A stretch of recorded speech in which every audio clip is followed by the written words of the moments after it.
Gerd here, and also Kristen Trisna, who is our general manager at our local dispensary here in Joliet. So thank you for joining me, and glad to be here.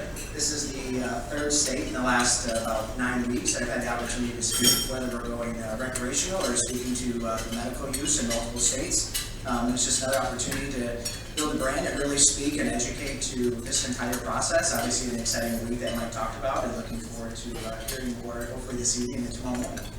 A little bit about GTI, as some of you may or may not know, we're located in downtown Chicago. We operate in 17 states and quickly growing as to one of the largest cannabis companies in the U.S., whether that's wholesale and retail storefront. Right now we have over 77 licenses throughout the country that we continue to build on, and opening, processing, and cultivation centers throughout the U.S., anywhere from California down to Florida, Maryland, and most recently recreational in Massachusetts, and on our way in 2020 in New York City as well. So starting to see this traction more and excited to be a part of it. And a couple of things that Mike said in reference to the tax piece of it, just want to speak a little bit on GTI as we expect it to fully happen in Illinois here, but in past states, we're literally paving the way and paving new streets in local cities that cities haven't been able to do in 10 plus years. So with that tax revenue, we are paving streets, we're adding parks, we're helping build homes for those in need. We just finished up a mass project in Pennsylvania where we just did a ribbon cutting on six houses that we had an ability to take in and build up based on the tax back in the city. So just little things like that continue to build, and excited to be a part of that. For me, education with the veterans, the senior communities, and educating physicians is something GTI stands heavily around, whether it's in Illinois or any other state. That won't stop. And whether we go recreational or not, we will continue to educate everybody around us on the product, how you use it, how it affects the body, and really everything around it, whether it's the THC, the terpenes, the strain. So when it comes to education piece, it's something that GTI stands for. That's our #1 piece out in the field. And that will continue as we go recreational as well. A little bit about going the recreational piece. When you talk about the Americans using it and what the tax brings, we talk about the arrests that you see out there. It's a common theme that over the last 3 years you've seen 650,000 citations when it comes to marijuana, and a third of that, not even a third of that, was bigger than a citation. So what we expect to see when we go recreational isn't something that's going to increase the additional use when it comes to the marijuana piece, but you look at 30,000 alcohol-induced deaths on a yearly rate, here it's 0. And so it's something that we expect to see be very healthy for us moving forward. And we expect, as total U.S., to see $6.8 billion in taxes alone as we go back. Illinois is going to play a big part of that, especially when we look at our local dispensaries here at the 3C in Joliet and the 3C in Naperville, as we expand those into the Rise brand, as we expect to go recreational. We love being in highly regulated areas, so for us to be in the recreational realm, we don't expect the rules to change that much to where we are today with the medicinal piece. So that's something that we're excited about. We look at the states where we have gone rec and GTI throughout the U.S. The rules will stay the same. You'll see little tweaks here and there from a radius perspective of schools and public buildings and city officials downtown. But outside of that, the rules have stayed well in line as to the same things in medicinal use. With us going recreational, we still want to stand and continue the education piece, continue the prohibition that has not worked over the last 10 years, and really mainstream and widespread the use of the recreational piece throughout the United States, and especially starting here in Illinois.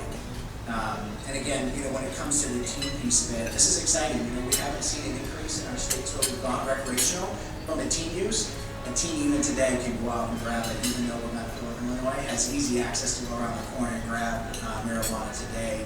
And for us, that we continue to see a 0 increase in the teen use in those states who've gone recreational. So love to sit around and chat a little bit more about it, answer questions as we continue to expect to go recreational here at the end of this year, and talk further into GTI's role in this, education around it, and the further efforts to ensure that we stay highly compliant and we stay in highly regulated areas, as GTI will be and always will be. So, thanks, Mike.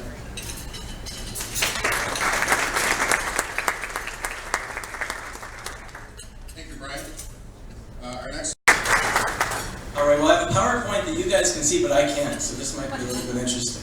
All right, well, so I am the Director of Addiction Services at Linden Behavioral Health. We have 5 outpatient clinics and a detox hospital in Naperville, and we're all over the western suburbs. And this is a topic that I'm particularly passionate about because I found that there seems to be a large gap between public understanding of this topic and what's published in scientific journals and even sometimes out of government publications. So what I'm going to show you today are coming from those sources and are going to cover a number of different areas. First is addiction, which is one area where I find there's a bit of a gap. Second is the health impact that we're seeing. The third is road safety. The fourth has to do with drug sequencing. And the fifth has to do with commercial strategy. So starting at the beginning, and this is really close to home for me, marijuana is addictive. And this is something I've heard from a lot of people that there's some controversy about this. There is absolutely no controversy in addiction medicine. It's something actually is the second most common substance that we treat in my treatment center for adults, the first most common in adolescents. We've learned that there's a physiological dependence and withdrawal syndrome since 2004. I provided some pictures here. There's the 2004 article where it was first documented. There's a New England Journal of Medicine article published by Nora Volkow. She's the director of NIDA that again confirmed this. And I took a picture of my own DSM. This is our basically psychiatric Bible that shows all the cannabis-related conditions. So that's something in particular, again, that I've just heard that people say that there's a debate. Really not so. The rates that we get from the CDC is 30% of active regular users have a diagnosis of disorder, 1 in 10 adults, 1 in 6 adolescents. I think why there's a little bit of a misunderstanding is that it's addictive like alcohol is, not like cocaine is. So if you think about alcohol, there's a lot of people who use alcohol and who do not develop alcoholism. There are a certain percentage who do, and these are people oftentimes who start using it for fun at first, socially at first, then it starts being maybe on every day, and then they start using it to cope with their life. And they're using more and more because they're not getting the same effect, and eventually it turns into a disease that then you have to treat. I think a lot of folks, when maybe thinking about their own histories or what they've seen around them, are relying more on anecdote than evidence. And it's really critical to understand that this is an addictive substance. What we know is that greater exposure and availability, plus lower perceived risk, leads to an increase in use. And that this increase in exposure to the population leads to an increase in addiction. So again, if you're having more people use something in society, that means a certain percentage are going to have an adverse outcome, be that addiction, be that driving high, whatever it is, you're going to see more of it. What we see for national level data, this is from SAMHSA, this is the NISDA data, what you hear cited most often, is actually you do see, particularly in adult use, 18 to 25 in particular, a consistent increase year after year beyond national averages in places that have legalized. Just to give you one in particular, Colorado, which has done this one the longest, has seen, and I actually calculated this myself before this talk to make sure it was accurate. Over the past 8 years, they've seen an adult use increase of 42%. A 42% increase in adult use. So this is something where, and we'll talk more about children later, you are going to see an increase in the amount of adults who use this product and the implications on that for the workplace, for drug testing, if you need to have a drug-free workplace, you need to hire.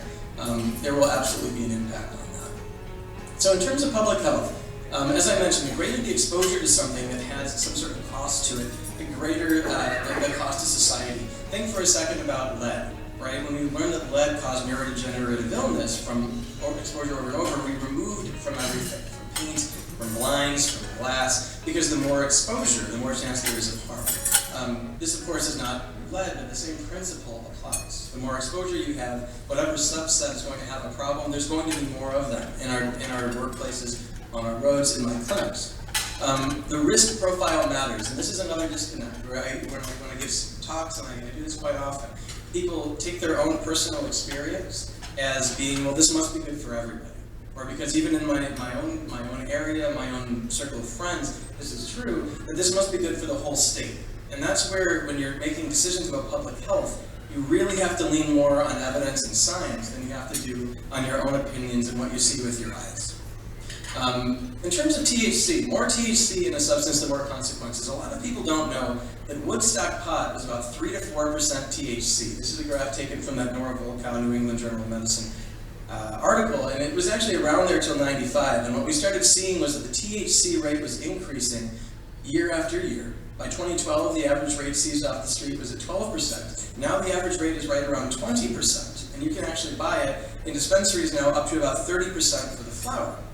So if we just take what's being taken off the street, this is 21%. That is literally, one joint of that weed is like smoking 7 of Woodstocks, if it was 21 to 3. And so the concentration of THC is going way up. The concentrates and extracts as well, which we'll talk more about in a second, right now I suppose actually, that are most closely linked to psychosis actually can go up to 90, 95, 98%. So this was a study actually that came out of the Lancet Psychiatry. That's one of our most prestigious journals. This came out about a month and a half ago. It actually made national news. I clipped it out of CBS there. But we've seen over and over that high-potency THC products are linked to either acute or persistent psychosis. And so the persistent type is schizophrenia. To put this in perspective, we have probably 1 to 2 adolescents in our psychiatric hospital. We've got 108 beds total. 1 or 2 at any given point in time with marijuana-induced psychosis. I was talking with administrator at West Linden High School, not an administrator, I'm sorry, a social worker, who said that as of, it was I think April, they hospitalized 6 kids so far that year with THC-induced psychosis. What this study found, it was really trying to look at this question of getting as close to causation and prediction as we can. They were finding that using regular high-potency marijuana products, which is the norm these days, raised the risk of new cases of psychosis by 50%, and the extracts brought it up by 500%, so a 5 times rate. I should mention I'm happy to send any of these journal articles to you if you'd like to see them, but this came out just about 6 weeks ago. So again, does that mean that this is going to happen to everybody? Of course not. Of course not. But it means that a certain percentage will, and the more people using these products, the more of this we're going to start to see. Just a couple other articles, I have probably dozens at this point, of how these concentrates are being published on in schizophrenia journals. It's really nothing that we really want to promote from a healthcare perspective, and it's kind of boggling to me that if we're going to pass a bill that's supposed to be about public health, that we would be selling these things. Another one, this is a study that came out about 6 weeks ago again, out of Colorado, found that ED visits tripled in the years after legalization. One part of that were the psychotic breaks, the other one was cannabinoid hyperemesis syndrome. This is a syndrome where essentially you have very severe abdominal pain and you can't stop vomiting for a very long time. They found that that was coming more from the high-potency flower. They found that the psychosis was coming more from the concentrates and then also from the edibles. There's a word for cannabinoid hyperemesis syndrome called scromiting, which is screaming and vomiting at the same time. And I can actually vouch, I've talked to multiple physicians in the ED, when they have these people, they just put them in the back. Because, I mean, you kind of laugh at the word, but it's really unfortunate, because they literally are in tremendous pain, they can't stop vomiting, and there's no way to stop it. And so they're oftentimes just put in the back, because it's less disturbing to the other patients. Another thing that we've seen, this was a study about a year and a half ago in the American Journal of Obstetrics, is about what's actually going on in dispensaries. So this was a study out of Colorado that found that in medical and recreational dispensaries both, 70% of workers in those environments were recommending marijuana to first trimester pregnant women to suppress nausea. And this is, of course, when we know that it leads to low birth weight. We know that actually there was another study that came out that it could lead to preterm labor. And the quotes there at the bottom, I'll let you guys read those, but essentially when you take a look at this, and there's a lot more quotes in this. Apparently in Colorado it's legal to publish direct quotes in research as long as it's done in aggregate and no one's identified. You see things down there that, on that list that don't really sound like what you want if someone was giving health advice. And particularly on the bottom where marijuana is kind of like you're getting an aspirin but better. Like this was an actual quote. And there's a lot more, again, where this came from. The standards of what's being told to people in those environments, how people are getting educated is critical. So let's talk about traffic safety for a second. So what this graph is showing is looking at whether or not people think that they're high, the THC concentration in their blood, and whether or not they're actually impaired. And this is a really sticky issue, traffic safety, because as of right now, we do not have an approved roadside test of THC intoxication. And we know that THC in the blood actually, unlike with alcohol, isn't related to impairment in the same way. So alcohol 0.08 is absolutely a standardized measure of impairment. THC is very lipophilic, it's attracted to fat, and our brains are like big fat blobs, and so it basically gets sucked out of your blood into your brain very quickly. A lot of it, honestly, between 90 minutes and 4 hours. But some people have even shown impairment up to 24 hours after use. Some much less, but some have shown in clinical studies impairment that far in the future. And so the question of, does someone think that they're too high to drive? Are they actually too high to drive? Could anyone test that in an objective way? It's a huge gap that we're having, and it absolutely makes a difference. So this was a study looking at just finger to nose misses, where the median was 0 for people over there on the left with no THC in their blood, and 5 for those with any in their blood. And you'll notice that here in the middle where it says THC greater than or equal to 5, P is greater than 0.05. The statistical speak for it didn't matter whether or not someone had 5 nanograms per liter, more or less, in their blood, which has been proposed as the 0.08 of THC, but it's time and time again been shown isn't really an accurate measure for impairment. It makes a difference, and to show the real world impact, here's a couple of graphs looking at the percentage of DUI cases driving while high in Washington. You can look at what happened after they legalized Colorado on the right. You can just Google this, by the way, and find plenty of information, even some within the last year, looking at highway accidents, motor vehicle claims, etc. One other quick bit. This was published about 3 months ago, looking at even medical cannabis and driving. And what they found in this study was in the past 6 months, 56.4% of medical marijuana patients using this for pain drove within 2 hours of use. 50% endorsed driving while a little high, and about a fifth endorsed while driving very high. So when we're speaking to physicians and they're having someone use this product on a daily basis, they need to know that 1 in 5 people will likely be driving high, or rather very high, not to mention a little high. This is to compare with a base rate right now, driving high in the past year of 4.3%. So again, you increase exposure, availability, even encourage it, you start to see these behaviors in a certain subset increase. Here's a study that came out in 2017. We've seen it replicated with a different data set within the last year, looking at the chances of developing a new opioid use disorder if you were using marijuana recreationally. What we found was that the odds ratio for occasional use was 5 times higher than not using it at all, and frequent and very frequent use was 8 times higher than developing a new addiction to prescription drugs. This is very concerning to me when we're in the middle of an opioid epidemic. This is to me what a time bomb looks like. And let's talk a little bit about the idea of gateway drugs and drug sequencing. Because this is another thing where people say there's a debate. I can say from inside the industry that we've seen this over and over, again, particularly with recreational use. And I'll tell you why. So when you're looking at this is with kids specifically. The blue bar on each one of those is no marijuana use. The orange one is if they are using marijuana. And you'll notice they're pretty dramatic. And actually for illicit substances, you can see that it's literally 10 times as high. I guess let me stick on this slide a little longer. There's another statistic which has played out anecdotally for me as well, that 92% of people who use heroin have smoked marijuana first. Now that does not mean that everyone who smokes marijuana is going to use heroin, of course not. But the issue with this is that if someone walked up to you on the street, even a friend, and said, hey, you want to tie off and inject heroin, you'd be like, no I don't. And you probably need some help, because that's not how this works. What happens is that usually when you're young, you start experimenting with things. Maybe now it's vaping, maybe you're vaping, and then at some point someone brings the THC extract, and you vape that instead, and now you're using THC. And now you're associating people who are vaping and using THC often, and then maybe at some point you're at a party and someone comes into the bar of Xanax, or they come in with a hallucinogen, and now you're dabbling with that.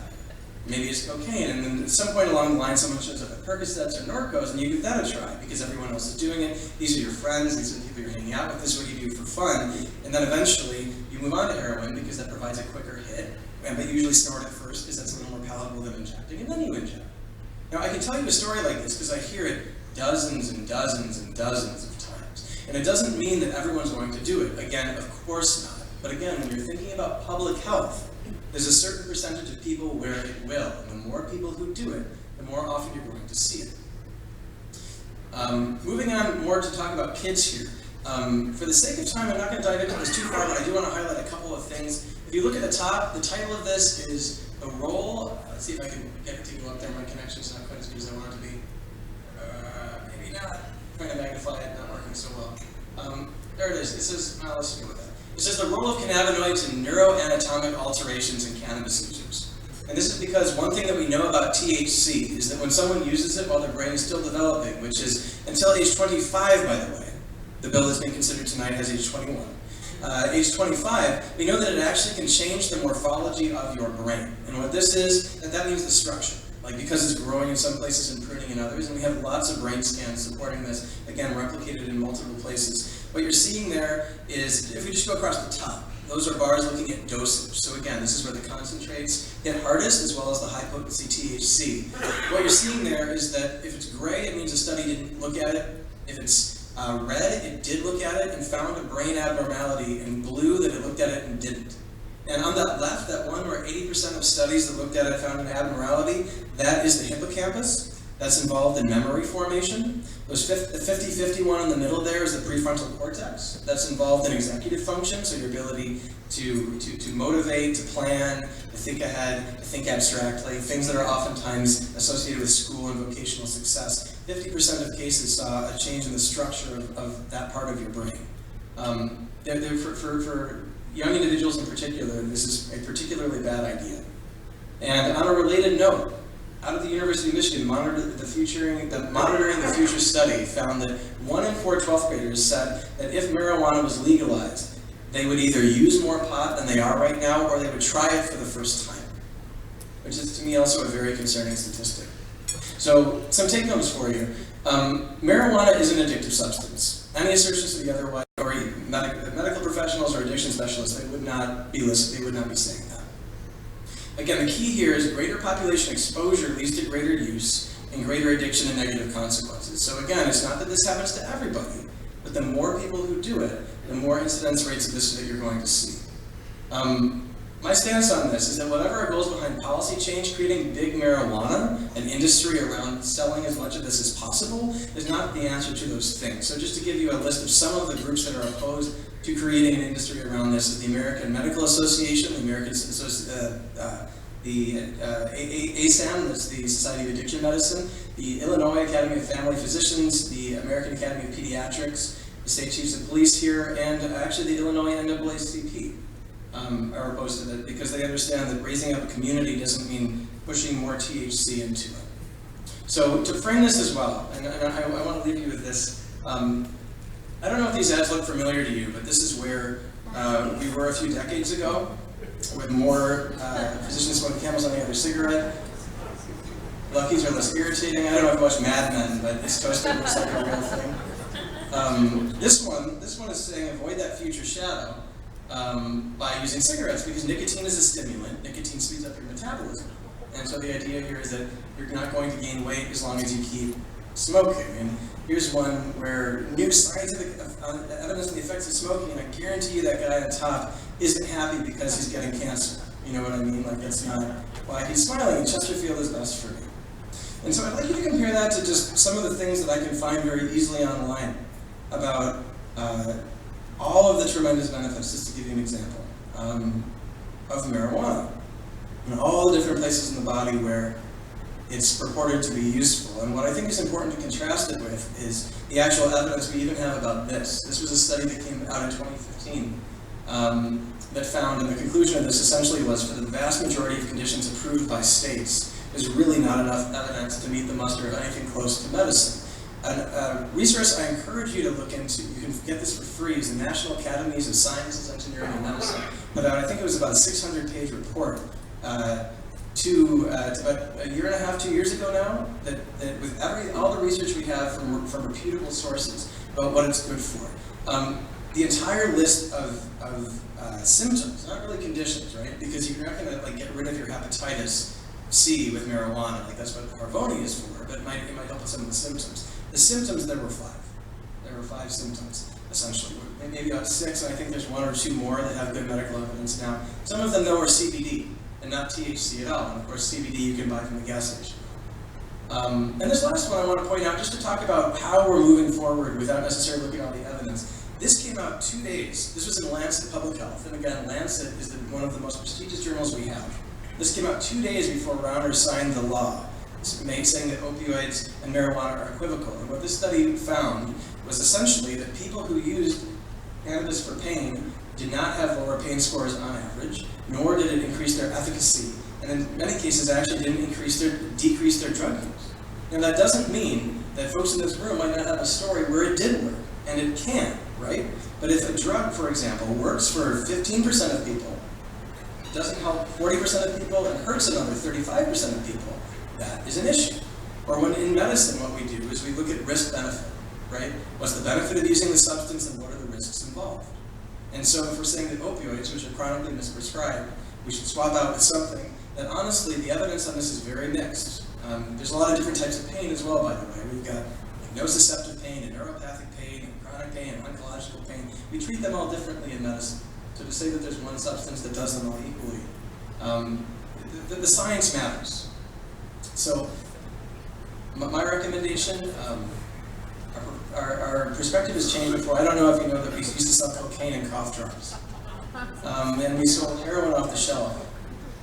And we used to smoke on airplanes. I feel like kids these days don't even know why that's up there anymore, because whose idea was it to 30,000 feet over the earth with recirculated air light things on fire?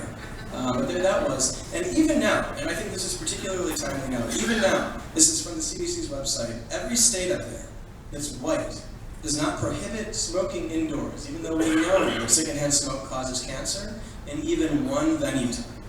Not a single one. In this many states now, this many years after we know that. So my recommendation is, let's be very careful with how we do this. Thank you.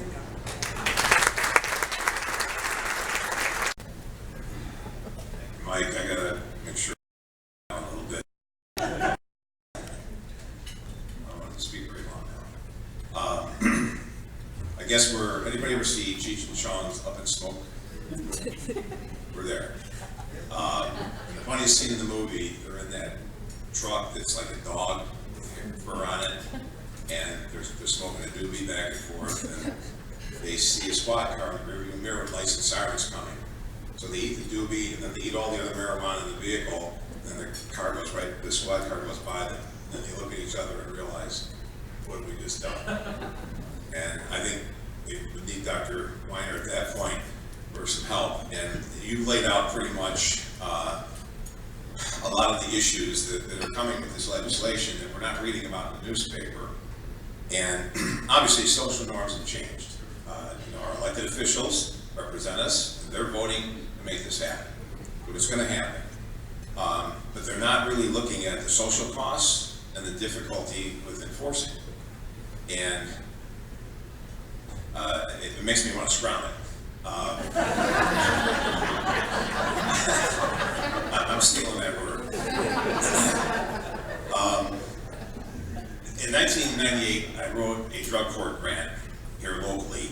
The judiciary didn't have a staff to do it. I did, so we wrote it. I went to the various drug courts, and I was the only prosecutor there. And so I've been trying for my entire career to work on the prevention side just as aggressively as I do on the prosecution side. But it seems like the problem-solving courts we have are going to be running at odds with this new law. I mean, we do everything we can to get somebody through drug court and get them to manage their addiction. They walk out the door, and people are peddling marijuana on every corner. So it's another, test of their resolve to see if they can stay on track. But I was talking to somebody, doctor, just before we came over here I said, well, marijuana is a gateway drug, and so is alcohol. And they looked at me like, what are you talking about? I said, well, think about it when you were younger. If you got drunk, did you make good decisions? Absolutely, unequivocally not.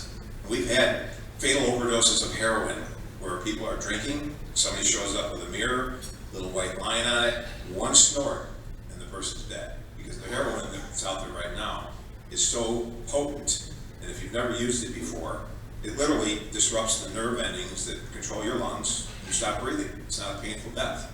Not like getting hit by a train. And so once somebody does get addicted, and I was shocked to hear the addictive nature of marijuana, much like alcoholism, I would imagine, certain people are genetically disposed to this.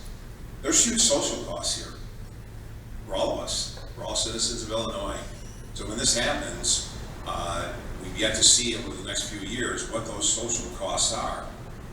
And when you talk about, our Redeploy Illinois program, where we're letting convicted felons not go back to prison, but get a job in the community and become part of the community, we save $30 grand a year DOC, and then they become a productive citizen and earn their own way. That's a very positive program without a lot of negative fallout. But this is something that, just from a law enforcement standpoint, you're looking at how in the world you find somebody, they have 30 grams of cannabis flower. It's a plant. no serial number on it. How are the police going to know whether you bought it at your legal vendor or the guy in the alley? How are we going to know? It's literally going to be impossible to enforce this from a law enforcement standpoint in many, many cases. I could see that it will potentially drive up the illegal sales of marijuana because we've yet to see how they're going to price this stuff. But when you look at this tax that's going to go on top of it with all the dispersal of that tax money, it's probably going to be a substantial tax. So the guys who sell it in the back alley, they're going to drop their prices, and then that will continue. Now, that's where comes the problem for law enforcement. Well, I've got this the bottom line is, if I try to prosecute somebody, I pick a jury of 12 people, I have to prove that this marijuana was not bought legally under the current law, and I can't do it under most cases unless the person confesses. So, again, social norms have changed. This law is going to pass. Does anybody know when the effective date is? Is the governor going to sign it right away, or is there a 6-month delay? Okay, all right, well, it gives us a little time to reconnoiter. And then you got the anomaly where local municipalities can say, not in my town. Well, that means every town in Illinois could do that. So then where are they going to be? Like, I guess the unincorporated areas. That's kind of a strange right for the local municipalities to be able to push these legal vendors out of their town. Another example, if we're going to legalize this, and it's just like alcohol basically, if I go and buy a 6-pack of Miller Lite, and I decide to get a second 6-pack, the law says I can only have a 6-pack, but I want a second 6-pack of Miller Lite. I don't see any difference between 5 grams and 6 grams in that light. You compare the two. So it seems like we're over-policing the sale of marijuana. If it's going to be analogized so readily to alcohol and how we consume it. Another issue that I've thought about is you can have a glass of wine with an Italian meal and not feel any effects of the alcohol. There are studies, I don't know if they're true or not, that it's good for your heart, possibly, a little alcohol. Yeah, but the bottom line is you can drink small amounts of alcohol and not get high. So there's a huge recreational market for that, where people have 1 or 2 beers, not craft beers, because the alcohol in those are 6, 7, 8%, but the regular beers are 2.5%. You can have 2 beers, a full-grown individual probably wouldn't feel anything if they had the willpower to stop. But you take 1 Coke on a joint, and you're going to get high on that. The other aspect of enforceability that the doctor showed so clearly is the crossover from the blood to the fat tissue, and that we've got to get your blood very quickly in order to be able to even have a shot at testing it properly to see if you have enough THC in your blood to buy it. Is going to test real low. So it's a lot harder to police than alcohol. I don't know. It's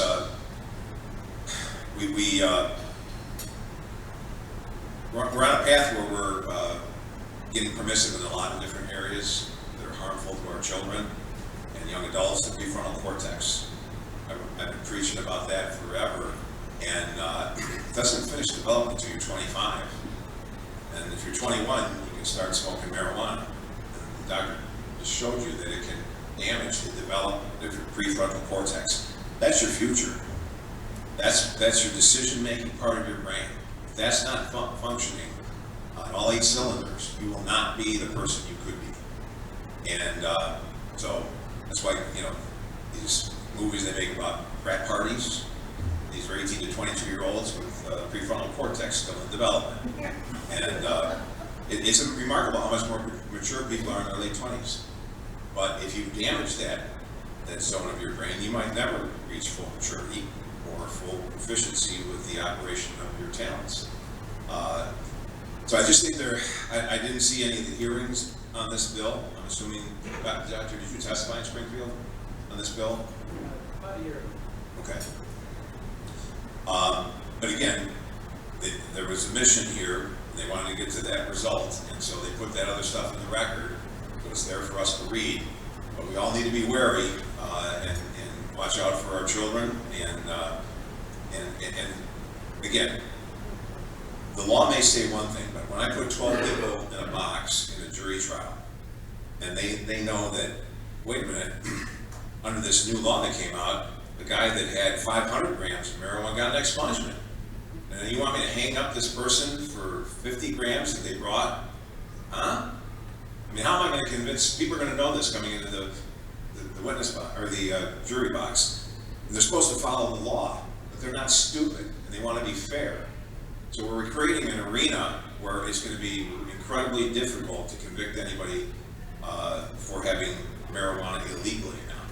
So, just so we all know that, that's what's coming, and I'm not predicting Armageddon, but there's going to be a lot of problems here that are not being spoken about on the run-up to this approval.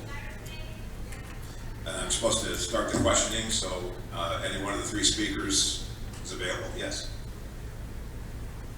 Jim, with all the negative social impact and law enforcement impact that we're hearing today, which I'm an opponent to recreational marijuana, why are our elected officials not taking this to heart and making sound decisions for the people of Illinois? I mean, we're creating a dangerous situation here. What are the elected officials that